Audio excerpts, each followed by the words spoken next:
et messieurs, bonsoir et bienvenue à l'Institut français de Bucarest pour une conférence qui est organisée par l'association des anciens étudiants du programme Copernic, et je salue là une initiative supplémentaire de la part de cette association.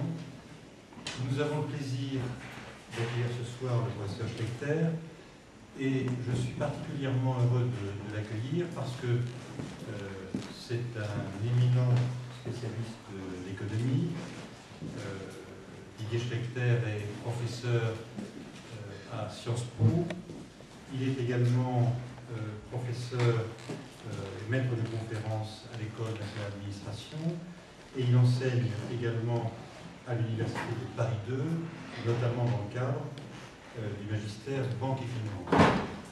Vous êtes un spécialiste des méthodes quantitatives en matière d'économie, et vous avez publié très régulièrement un ensemble de titres dans ce domaine. Sur le document que j'ai, le dernier livre que vous avez publié est aux éditions Problème d'entraînement à l'épreuve de mathématiques économiques de l'agrégation des sciences sociales. Donc, je dirais, ce sont des sujets tout à fait sérieux, peut-être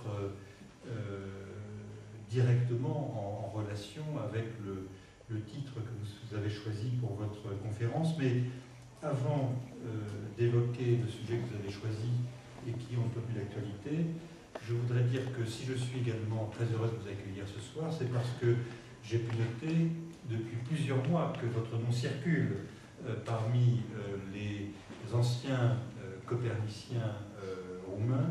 J'ai pu noter que votre enseignement, peut-être votre personnalité, votre personne, avait manifestement touché les étudiants que vous aviez eus depuis, je crois que le programme Copernic existe, puisque vous êtes un de ceux qui ont encadré depuis de longues années ces étudiants qui viennent des pays d'Europe centrale et orientale pour une spécialisation en France. Donc je crois que cette relation un peu particulière que vous avez tissée avec vos étudiants et aujourd'hui vos anciens étudiants, elle marque bien les liens qu'arrive à créer ce programme Copernic.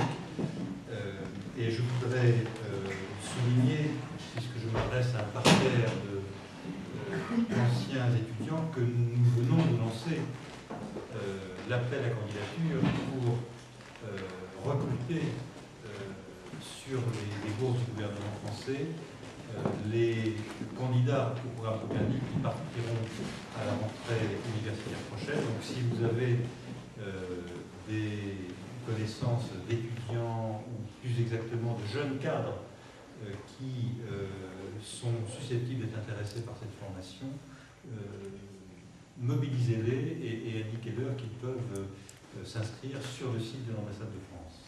Voilà, cette parenthèse pratique refermée. Vous avez choisi, monsieur le professeur, comme sujet pour votre conférence le sujet suivant: la crise financière entraîne-t-elle la crise économique? La rapidité avec laquelle se propage au plan mondial cette crise m'inviterait presque à modifier peut-être un peu le sujet de votre conférence. Quelle crise économique va entraîner la crise financière, si je puis me permettre, mais je me garderai bien de déflorer le sujet que vous avez choisi.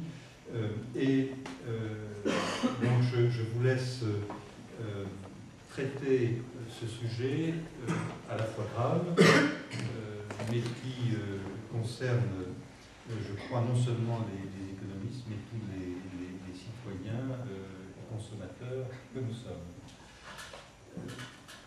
Je vais céder la place à votre partenaire, si je puis dire, pour cette conférence. Si vous voulez bien rejoindre cette table, je vous cède le micro.